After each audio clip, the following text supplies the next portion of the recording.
Assalamualaikum warahmatullahi wabarakatuh. Pada hari ini kita akan melanjutkan perkuliahan online mata kuliah teknik produksi pakan buatan yang hari ini masuk ke pertemuan kedua ya. Pada kesempatan kali ini kita akan membahas salah satu jenis nutrien yang sangat penting untuk kebutuhan pakan, yakni protein. Jadi taruna nanti diharapkan dapat setidaknya memahami bagaimana definisi dan fungsi protein, kemudian enzim-enzim yang bekerja memecah protein menjadi asam amino, kemudian seperti apa penggolongan asam amino, dan bagaimana pencernaan protein itu terjadi di dalam sistem pencernaan ikan. Kemudian yang paling penting juga adalah bagaimana cara kita menghitung kebutuhan protein pada pakan ikan. Ya, jadi protein ini merupakan salah satu jenis nutrien yang dibutuhkan pada pakan ikan. Selain diantaranya adalah karbohidrat, lemak, vitamin, dan juga mineral. Masing-masing dari jenis-jenis nutrien ini memiliki fungsi untuk kelangsungan hidup ikan dan diperoleh dari berbagai macam bahan baku yang berbeda-beda ya. Ini adalah definisi dari protein. Jadi protein pada dasarnya berasal dari kata proteos yang berarti pertama atau kepentingan primer. Kenapa dikatakan demikian? Karena protein ini adalah senyawa nutrien yang istimewa di dalam tubuh. Ya, memiliki banyak sekali fungsi, memiliki banyak sekali peranan, baik itu untuk pertumbuhan maupun juga sebagai sumber energi untuk aktivitas tubuh. Ya. Nah, protein ini secara struktural merupakan kumpulan dari berbagai macam jenis asam amino ya, yang dihubungkan dengan ikatan peptid. Jadi bagian terkecil dari protein adalah asam amino. Kemudian asam amino ini dibentuk dari unsur-unsur yang saling berikatan antara satu dengan yang lainnya.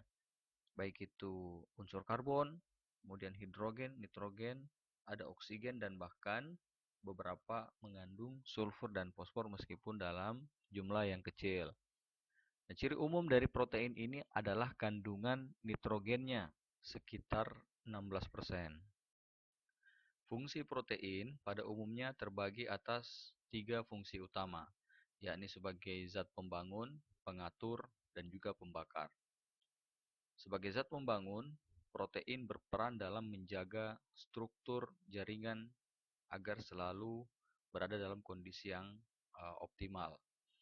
Baik itu dengan membentuk jaringan baru maupun juga dengan mengganti jaringan yang sudah rusak. Ya, contohnya adalah kolagen yang berperan dalam mengikat jaringan tubuh. Kemudian yang kedua sebagai zat pengatur.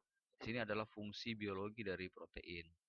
Protein ini menjadi bahan dasar dalam pembentukan enzim dan juga hormon di dalam tubuh. Kita tahu bahwa enzim ini berperan sebagai katalis yang mempercepat reaksi namun tidak ikut bereaksi. Kemudian juga hormon di sini sangat vital peranannya di dalam tubuh karena berperan dalam berbagai macam pengaturan aktivitas dalam tubuh, baik itu sebagai pengatur organ ya maupun pertumbuhan dan juga metabolisme di dalam tubuh. Kemudian mengatur proses sirkulasi dan mobilisasi ya. Jadi protein di sini seperti misalnya albumin, globulin ini berperan dalam homeostatis dan juga osmosis ya atau pengaturan keseimbangan di dalam tubuh dan juga sebagai zat yang mengatur perpindahan molekul. Protein juga berperan sebagai carrier atau pembawa oksigen dalam bentuk hemoglobin. Kemudian yang ketiga adalah sebagai zat pembakar. Protein di sini menjadi sumber energi selain diantaranya karbohidrat dan juga lemak. Selain itu, protein juga bisa dirubah menjadi bentuk lain, yakni menjadi lemak dengan proses lipogenesis dan bisa menjadi substrat untuk membentuk karbohidrat dalam proses gluconeogenesis. Nah, sebagai kebutuhan primer, keberadaan protein di dalam tubuh ini sangat penting. Ya, karena Protein dibutuhkan untuk menyusun seluruh komponen di dalam tubuh kecuali tulang.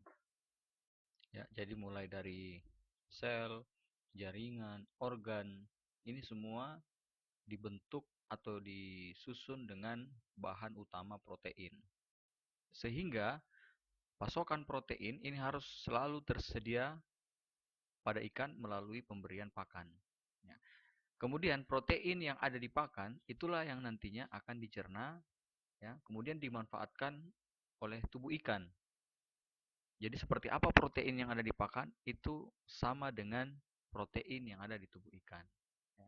Di samping nanti akan ada pembentukan asam amino yang terjadi di dalam tubuh. Hanya saja protein yang digunakan dari luar, yakni melalui pakan, inilah yang nantinya akan benar-benar termanfaatkan oleh ikan.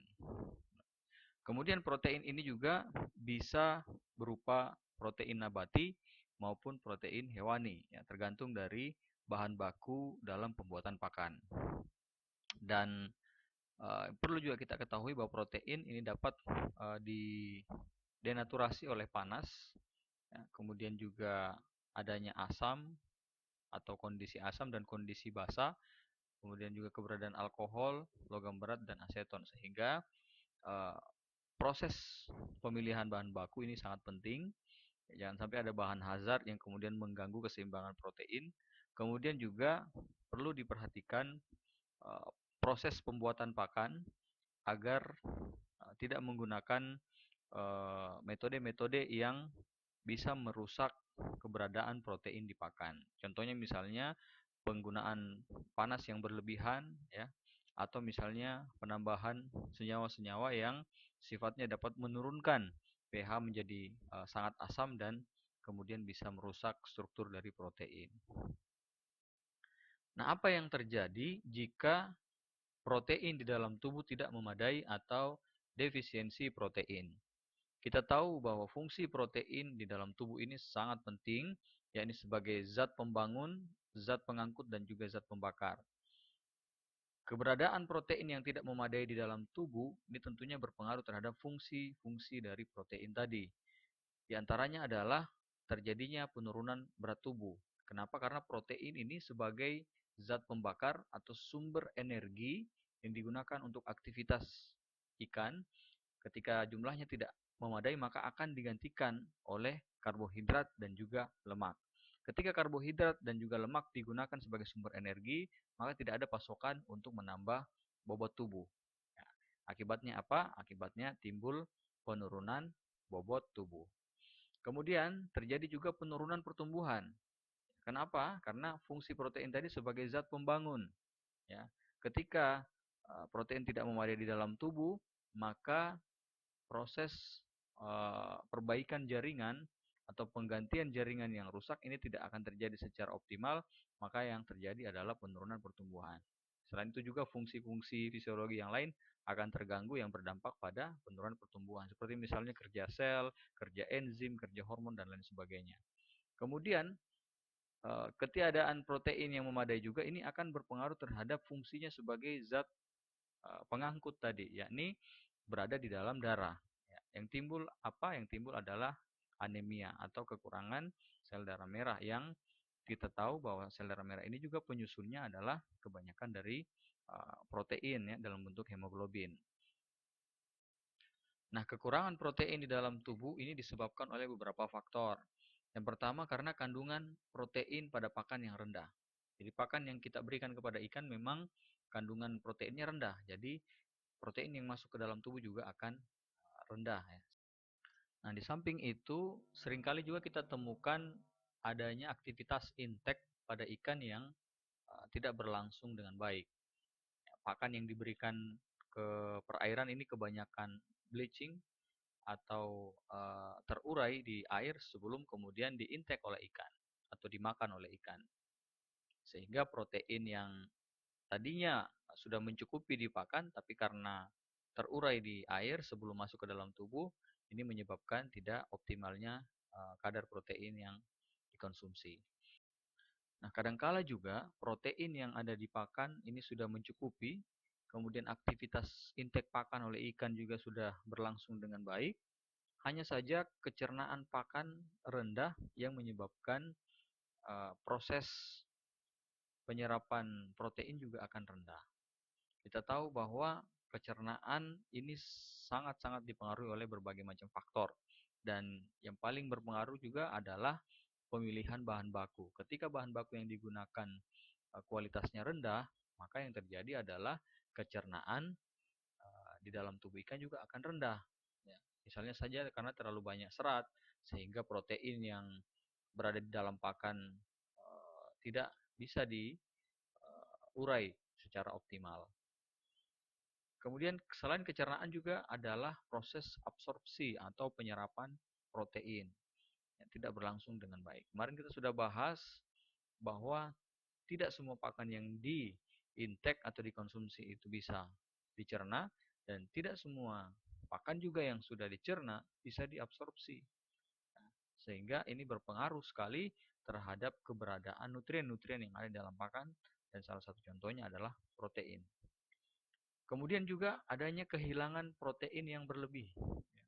Jadi kita juga tidak boleh memberikan protein di pakan itu terlalu banyak. Yang pertama, protein itu mahal.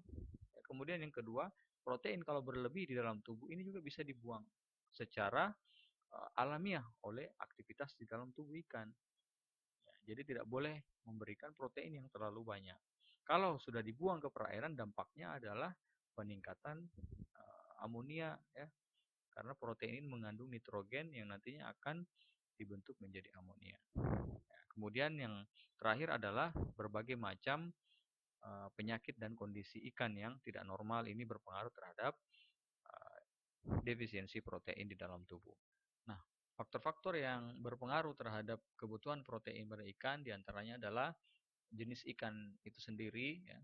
Ini kaitannya dengan sistem pencernaan dan juga adanya enzim, kemudian senyawa kimia dan lain sebagainya yang berpengaruh terhadap proses pencernaan. Berbeda spesies atau berbeda jenis ini tentunya berbeda kondisi sistem pencernaan. Kemudian yang kedua adalah ukuran atau bobot ikan. Semakin tinggi ukuran, semakin besar bobot ikan, maka semakin banyak protein yang dibutuhkan. Selanjutnya adalah kebiasaan makan. Ikan-ikan yang biasa mengkonsumsi bahan-bahan hewani seperti ikan karnivor, maka kebutuhan proteinnya cenderung lebih tinggi dibandingkan dengan ikan-ikan yang biasa mengkonsumsi bahan dari tumbuhan. Kemudian kemampuan memanfaatkan karbohidrat. Ketika ikan ini memiliki kemampuan memanfaatkan karbohidrat yang tinggi, maka kadangkala kebutuhan proteinnya lebih rendah dibanding dengan ikan yang lebih dominan dalam memanfaatkan protein. Maka tentunya proteinnya juga akan memerlukan lebih banyak jumlahnya. Kemudian jumlah pakan yang dimakan, ya. Berapa banyak pakan yang dimakan, seperti itulah juga jumlah protein yang akan masuk di dalam tubuh. Selain itu adanya ketersediaan pakan alami, ini juga berpengaruh terhadap kebutuhan protein, karena pakan alami juga sebagai sumber protein yang diperlukan oleh ikan. Kemudian kondisi lingkungan, misalnya suhu air, ya, dan lain sebagainya, ini berpengaruh terhadap kebutuhan protein. Termasuk diantaranya adalah kelengkapan asam amino esensial.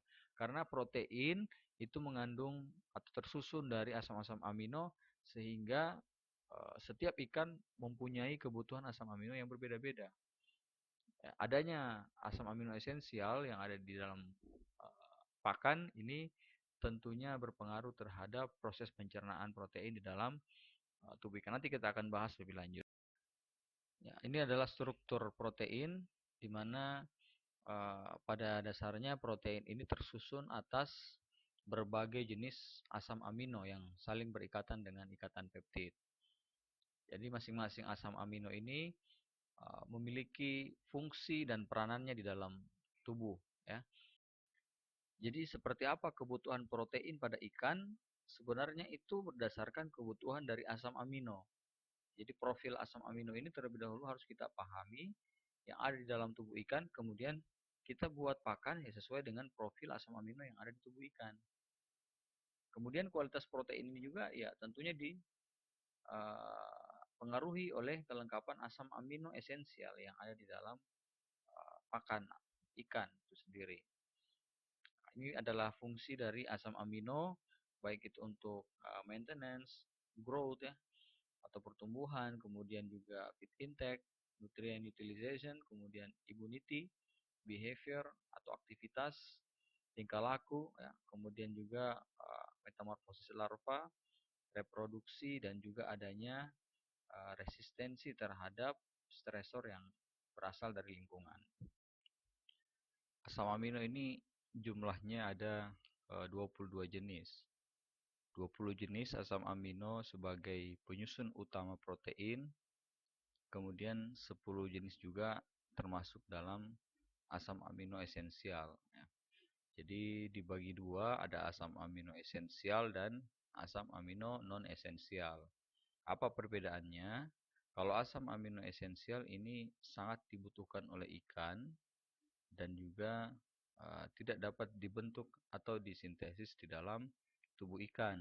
Harus berasal dari luar tubuh ikan atau melalui pakan.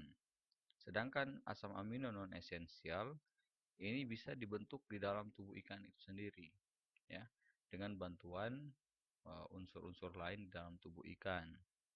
Nah, ini adalah jenis-jenis asam amino yang termasuk ke dalam asam amino esensial, kemudian juga asam amino non esensial.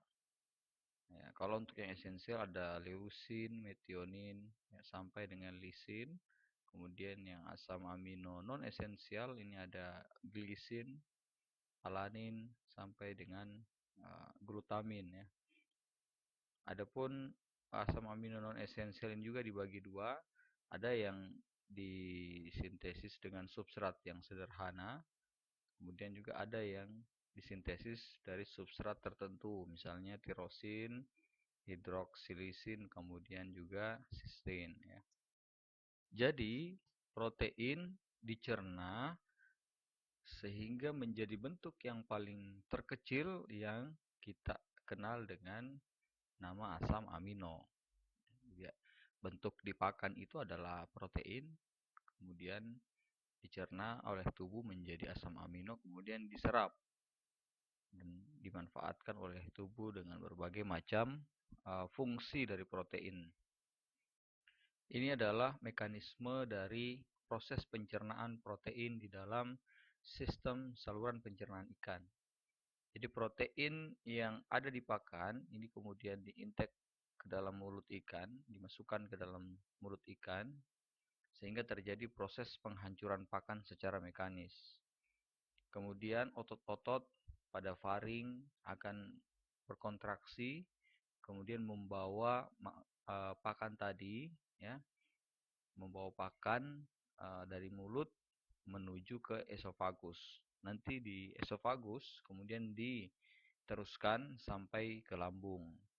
Nah, pada bagian lambung depan ya terjadi stimulasi pembentukan atau produksi HCl. Ketika kim atau pakan yang masuk ke dalam lambung ini bersinggungan dengan otot-otot yang ada di lambung, maka lambung akan berkontraksi dan memicu produksi HCl atau asam klorida. Nah, HCl ini banyak sekali fungsinya, ya. Bisa untuk mencegah pertumbuhan bakteri, ya, atau membunuh bakteri yang terkandung di pakan. Bisa juga sebagai penghancur pakan. Kemudian HCl ini juga berfungsi untuk menstimulus ya pepsinogen atau prekursor pepsinogen menjadi pepsin. Ya, jadi pepsin ini adalah salah satu enzim dari protease atau enzim yang memecah protein untuk mengubah protein menjadi asam amino ya. Jadi bentuk kompleks protein tadi polipeptid menjadi peptid. Ya, biasanya setelah kena HCl, pakan ini akan menurun pH-nya menjadi 2 sampai 4. Ya. Kemudian tadi protein di dalam pakan akan diteruskan masuk ke dalam usus. Sebelum masuk ke dalam usus, dia akan melewati pilorus ya. Nah, di pilorus inilah nantinya eh, sebelum masuk ke pilorus di bagian lambung belakang akan disemprotkan eh, HCO3 ya atau bikarbonat yang berfungsi untuk menetralkan pH yang tadinya 2 sampai 4 pH karena ada aktivitas HCl di sana, kemudian bisa naik menjadi 6 sampai 7 pH-nya. Ini fungsinya supaya proses pencernaan di usus ya tidak terganggu karena pH yang terlalu rendah sehingga ada aktivitas bikarbonat di sana yang menaikkan pH. Nah, di samping itu juga sebelum sampai ke usus, ini pakan juga sudah menstimulus pankreas membentuk enzim yang namanya tripsin dan kimotripsin. Kemudian enzim ini dibawa ke bagian usus depan. Nah, sehingga proses pencernaan protein bisa dilanjutkan di bagian usus depan ya. Nah, disinilah paling banyak aktivitas pencernaan protein, di mana protein yang dalam bentuk polipeptid atau peptid yang jumlahnya banyak, kemudian dipecah ikatan-ikatan peptidnya menjadi asam-asam amino sebagai bentuk terkecil dari protein. Nah, pakan yang tidak tercerna ini kemudian akan diteruskan sampai ke anus, kemudian protein yang masih berada di dalam pakan tersebut yang tidak tercerna akan dikeluarkan. Inilah yang akan menjadi amonia di lingkungan. Ya. Kemudian asam amino yang sudah berhasil dicerna ya, akan diserap masuk ke sirkulasi darah. Kemudian asam amino inilah yang akan disintesis kembali menjadi protein. Ya, jadi setelah ada proses eh, penguraian, kemudian timbul lagi proses atau terjadi lagi proses penyusunan protein dari asam-asam amino. Ya, tergantung dari kebutuhan organ yang ada di dalam atau kebutuhan aktivitas fisiologi yang ada di dalam. Ya, jadi asam amino bisa dibentuk jadi protein baru dalam bentuk enzim, dalam bentuk hormon, ya, dalam bentuk perbaikan jaringan dan lain sebagainya. Melalui proses apa? Proses yang kita sebut dengan replikasi, transkripsi, dan translasi. Di translasi inilah proses pembentukan protein terjadi di dalam ribosom di dalam sel, ya, sehingga memanfaatkan asam amino. Nah, ini adalah jenis-jenis enzim yang bisa mencerna protein. Ada dua kelompok, ada yang endopeptidase atau yang bekerja di bagian dalam ikatan peptid, kemudian ada yang eksopeptidase yang berperan dalam memutus ikatan bagian luar peptid. Ya. Kemudian ada namanya zimogen. Zimogen ini adalah enzim dalam bentuk inaktif atau dalam bentuk tidak aktif. Seperti pepsinogen, tripsinogen, ya, dan lain-lain. Nah, zimogen ini nanti akan menjadi enzim yang aktif dengan bantuan dari aktivator autokatalis. Ya, kalau pepsinogen, aktivatornya adalah HCl. Ketika HCl sudah bertemu dengan pepsinogen, maka terbentuklah enzim pepsin yang bekerja di lambung. Adapun untuk tripsin dan kimotripsin ini ya distimulus oleh adanya aktivator enterokinase ya. Kemudian juga tripsin ya, memicu terbentuknya kimotripsin di dalam pankreas yang didistribusikan nanti masuk ke dalam usus untuk proses pencernaan protein di dalam usus. Nah, ini bisa dibaca ya jenis-jenis enzim yang bekerja pada uh, asam amino yang berbeda-beda ya. Pepsin ini bekerja pada jenis asam amino fenilalanin, kemudian triptofan, metionin, leusin, dan tirosin. Kemudian untuk tripsin ini bekerja pada eh, asam amino protein yang menjadi nanti asam amino arginin dan lisin ya. Jadi masing-masing enzim ini punya fungsi pada protein untuk mengurainya menjadi jenis-jenis asam amino tertentu. Nah, kebutuhan protein yang ada di pakan ikan sebenarnya harus disusun sesuai dengan kebutuhan protein ikan itu sendiri. Ya. Nah, sementara protein itu tersusun atas jenis-jenis asam amino. Jadi, kalau kita ingin menyesuaikan bagaimana kebutuhan protein pada pakan ikan, maka kita harus melihat profil dari asam amino di dalam tubuh ikan. Ya, misalnya ini contohnya. Untuk ikan lele, ini memiliki kebutuhan asam amino yang berbeda-beda. Ya, arginin misalnya, ini membutuhkan 1,2% ya, pada ikan lele, sementara untuk ikan rainbow trout ini hanya 1,5% ya.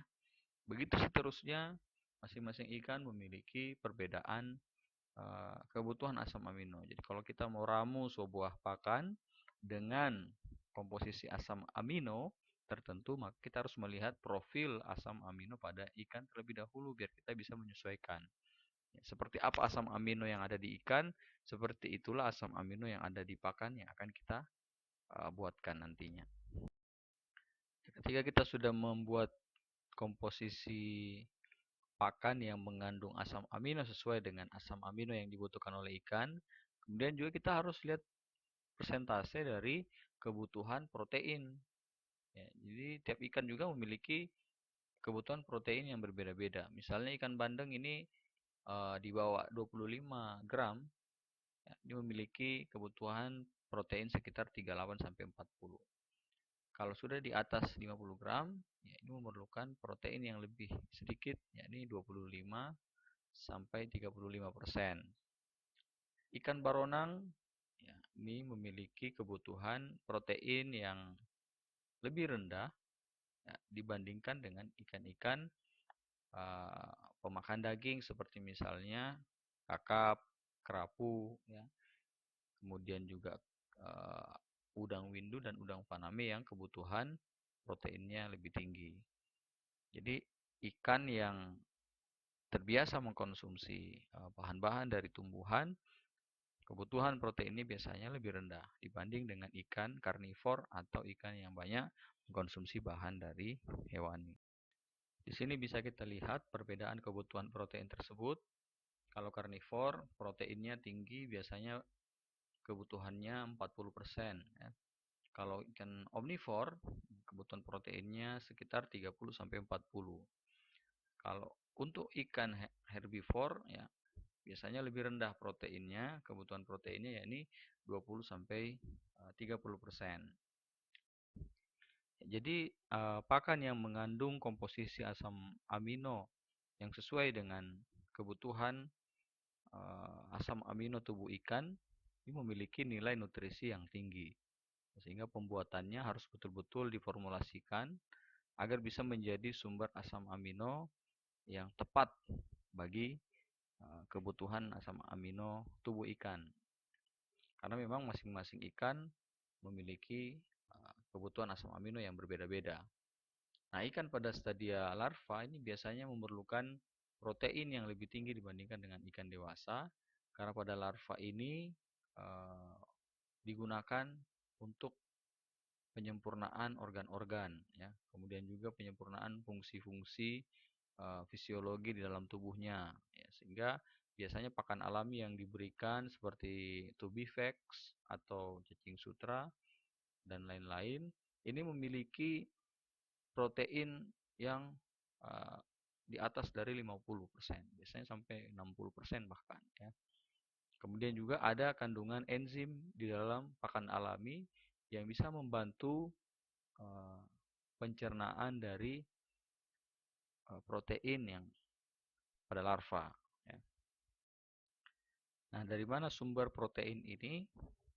Jadi sumber protein ada dua, ada sumber protein hewani dan sumber protein dari bahan nabati. Kalau dari hewani biasanya diperoleh dari tepung ikan lokal, kemudian juga tepung kepala udang, tepung limbah ayam, dan lain-lain, sampai bahkan juga bisa dari tepung rebon, tepung hati cumi, dan tepung kerang hijau. Ya. Masing-masing bahan ini memiliki kandungan protein yang berbeda-beda. Ya, dan yang kita lihat di sini yang paling tinggi biasanya adalah tepung darah hewan ya, atau biasa dari darah sapi dan lain sebagainya. Ini punya protein yang cukup tinggi. Tapi apakah asam aminonya ya, struktur atau profil asam aminonya sesuai dengan asam amino yang ada di tubuh ikan, ya kita harus lihat lagi ya. Jangan mentang-mentang proteinnya tinggi kita langsung pakai untuk pembuatan pakan, karena tidak semua juga protein yang masuk di dalam tubuh itu bisa dimanfaatkan. Kalau kelebihan protein justru akan dibuang oleh tubuh. Nah, ini sumber protein yang berasal dari bahan nabati. Ada tepung kedelai, bungkil kedelai, ampas tahu, ya, dan lain-lain. Dan kita lihat protein di sini yang paling tinggi berasal dari bungkil kedelai, sekitar 44 sampai 48%. Apakah ini sesuai juga dengan profil asam amino yang ada dalam tubuh ikan? Ya, bisa kita terlebih dahulu melakukan pengujian agar kita tahu bahwa profil asam amino dari bungkil kedelai ini seperti apa. Ya. Nantinya bisa diramu untuk menjadi pakan. Nah, masing-masing bahan ini juga memiliki kandungan nutrien lain yang berbeda-beda. Ya, bisa kandungan lemaknya, ya, serat kasar, kemudian BTN. BTN ini adalah karbohidrat. Ini juga berbeda-beda ya. Dan biasanya sumber protein dari bahan nabati memiliki kandungan BTN atau karbohidrat yang juga cukup tinggi ya. Nanti kita bahas di pertemuan berikutnya. Nah, ada penelitian yang menggunakan protein berbeda pada pakan ikan. Kita lihat di sini ada protein yang hanya 18%, kemudian 22%, 27%, dan 31%. Ya, ini diberikan kepada ikan patin. Kita tahu bahwa ikan patin ini termasuk dalam kelompok ikan yang omnivore, ya, yang bisa mengkonsumsi bahan dari nabati maupun juga dari hewani. Nah, hasil penelitian menunjukkan bahwa ikan yang diberikan pakan dengan protein 23% sampai dengan 32% memiliki bobot akhir yang lebih tinggi dibandingkan dengan pakan yang mengandung protein 18%. Kemudian juga ikan yang diberikan protein 23% sampai dengan 32% ini memiliki penambahan bobot akhir yang lebih tinggi ya dibandingkan dengan yang hanya 18%, dan protein 32% pada pakan ikan mampu menambah bobot tubuh menjadi 175 gram ya. Kita bisa lihat di sini. Jadi memang lebih tinggi pertumbuhan ikan. Begitu pula dengan SGR atau specific growth rate, penambahan bobot hariannya. Kita lihat, dan tertinggi di sini adalah protein 32%. Nah, sekarang bagaimana menghitung kebutuhan protein di pakan agar sesuai dengan ikan target atau ikan yang akan kita berikan pakan. Kita tahu bahwa protein harus betul-betul sesuai persentasenya di dalam pakan dengan kebutuhan ikan. Kalau proteinnya terlalu tinggi, nanti juga akan dibuang oleh ikan ke lingkungan, ya, ke perairan. Tapi kalau juga kekurangan, maka akan terjadi defisiensi. Jadi betul-betul protein harus sesuai dengan kebutuhan ikan. Di samping harga protein ini juga memang mahal ya. Nah, bagaimana cara menghitungnya? Yakni kita bisa menggunakan beberapa metode, dan salah satu metodenya adalah dengan metode persegi person atau person square. Misalnya saja kita ingin membuat pakan yang mengandung protein 25% dari dua bahan baku yang berbeda, yakni bahan baku hewani dari tepung ikan yang mengandung protein 60% dan bahan baku nabati yang berasal dari dedak halus dengan jumlah protein 12,5%. Yang terlebih dahulu kita buat adalah persegi, ya, kemudian kita masukkan angka 25% kebutuhan protein di pakan. Nah, kemudian kita simpan dua bahan tersebut, yakni tepung ikan dan juga dedak di sebelah kiri, ya, dengan persentase kandungan proteinnya.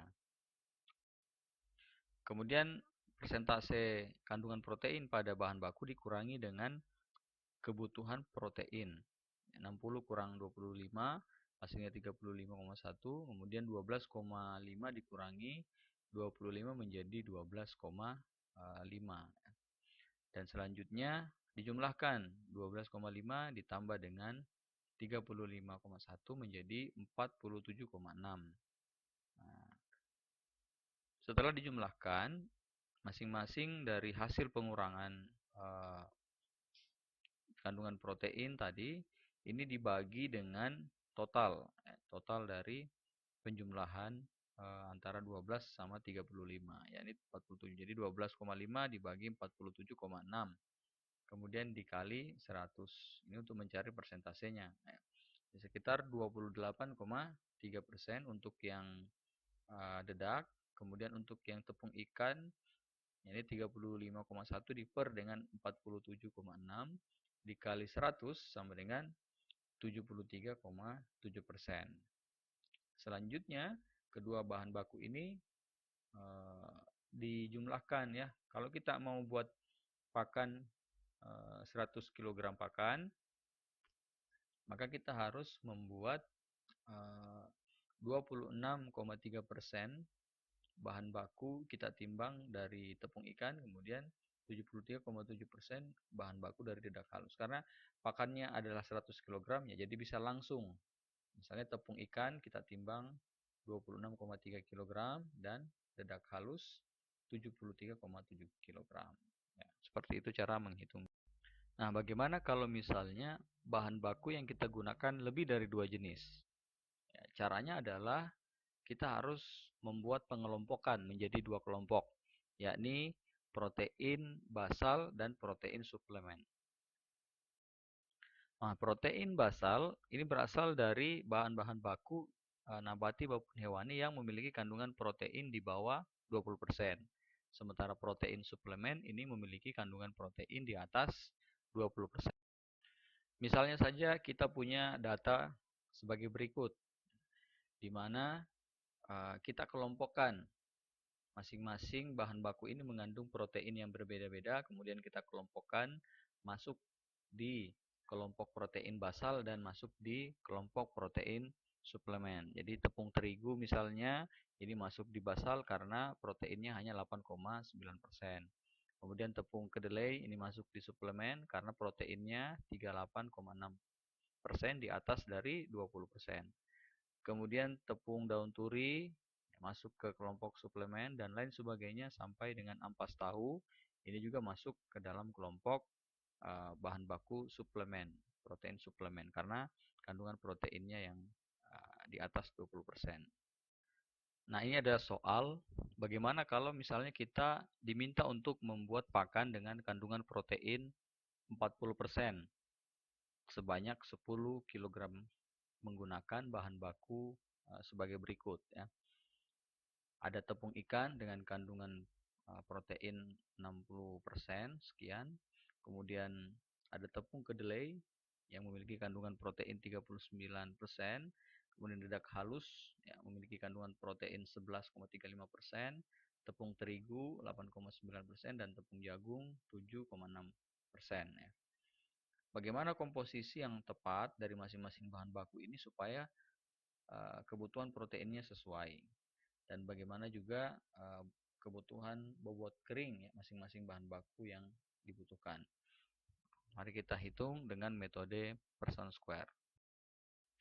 Terlebih dahulu kita kelompokkan dulu, ya, bahan baku yang ada tadi menjadi protein basal dan menjadi kelompok protein suplemen. Di sini protein basal masuk di sana adalah dedak halus, kemudian tepung terigu, kemudian tepung jagung. Adapun untuk protein suplemen adalah tepung ikan dan tepung kedelai. Masing-masing dicari jumlah dan rata-ratanya ya. Rata-rata dari protein basal itu adalah 9,29%, kemudian rata-rata dari protein suplemen adalah 51,13% kandungan proteinnya. Selanjutnya kita akan hitung bagaimana kebutuhan dari bahan baku yang akan kita buat menjadi pakan ya. Langkah menghitungnya juga sama dengan cara kita menghitung dua bahan baku sebelumnya. Ini kita buat dulu kotak persegi di tengah, kemudian kita masukkan target kebutuhan proteinnya yakni 40%. Di sebelah kiri kita simpan bahan baku yang akan kita hitung, yakni bahan baku dari kelompok protein basal 9,29% dan bahan baku dari kelompok protein suplemen yakni 51,13%. Selanjutnya kita kurangi ya. 9,29% kita kurangi 40% menjadi 30,71%. Ya, jadi kita tiadakan minusnya. Kemudian 51,13% dikurang 40% menjadi 11,13%. Kemudian kita jumlahkan dan kita cari persentasenya. Sehingga nanti diperoleh bahwa untuk membuat pakan dengan protein 40% dibutuhkan protein basal 26,6%, kemudian protein suplemennya adalah 73,4%. Step ketiga, kita buktikan hasil perhitungan. Jadi tadi basal itu 26,6% dibagi dengan jumlah bahan baku. Jumlah bahan baku kita ada 3 tadi di kelompok basal, maka diperoleh rata-rata persentase 8,87%. Kemudian untuk yang suplemen, berdasarkan hasil perhitungan diperoleh 73,4% dibagi dengan jumlah bahan bakunya. Jumlah bahan baku yakni dua bahan baku ya. Jadi makanya dibagi 2, 73,4% dibagi 2 hasilnya 36,7% masing-masing bahan baku yang nanti diperlukan ya. Kemudian dibuatkan tabel sebagai berikut di mana masing-masing kandungan protein bahan baku dimasukkan di list sesuai dengan jenis bahan bakunya, kemudian dijadikan poin A, dan berdasarkan hasil perhitungan jumlah bahan baku yang dibutuhkan dibuatkan juga satu kolom ya, yakni 36,7 dan 8,7 untuk yang basal. Nah, selanjutnya dikali ya, dikali. Jadi 36,7% itu berapa dari 62,65%. Ya, ini hasilnya adalah 22,9%. Begitu seterusnya dikali A dan B sehingga diperoleh nanti totalnya adalah 40% sesuai dengan kebutuhan dari protein pakan yang kita akan buat. Langkah terakhir yakni kita menghitung bahan baku bobot kering berdasarkan persentase masing-masing bahan baku yang sudah dihitung sebelumnya.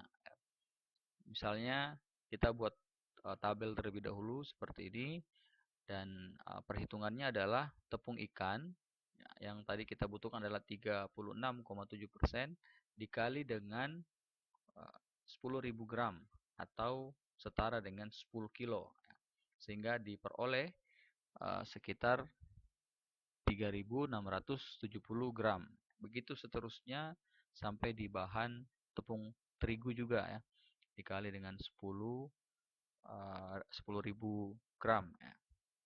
Dan hasilnya nanti akan ditotal sehingga dalam 10 kg pakan atau 10.000 gram ini ya betul-betul mengandung bahan baku yang sudah kita siapkan tadi sekitar 10.000 gram. Ya. Jadi inilah kebutuhan bahan baku nantinya akan kita timbang untuk keperluan pembuatan pakan dengan target protein 40%. Nah, selanjutnya saya berikan tugas sebagai bentuk pelatihan cara menghitung berapa kebutuhan protein pada pakan. Nah, di sini saya kasihkan soal pakan yang akan dibuat berprotein 32% dengan jumlah pakannya adalah 30 kg. Dan bahan bakunya sebagai berikut yang ada di dalam tabel. Silakan dihitung seperti langkah-langkah yang sudah dicontohkan tadi. Tentukan komposisi yang tepat dari masing-masing bahan baku, berapa persen yang dibutuhkan dan berapa bobot keringnya. Kemudian nanti bisa dikumpul melalui email ya. Dan juga ada tugas lagi ya, yang nomor 1 ini tolong dikerjakan. Jelaskan apa yang dimaksud dengan protein sparing effect dan bagaimana proses gluconeogenesis dan lipogenesis yang terjadi dalam tubuh ikan. Jadi nanti disatukan saja dengan cara menghitung kebutuhan protein pada pakan. Nanti dibuat di Microsoft Word, kemudian juga dikirim melalui email berikut ya. Adapun untuk bahan belajar mandiri bisa membaca beberapa referensi berikut. Sekian materi kuliah online kita pada kesempatan kali ini. Terima kasih atas perhatiannya. Saya akhiri. Wassalamualaikum warahmatullahi wabarakatuh.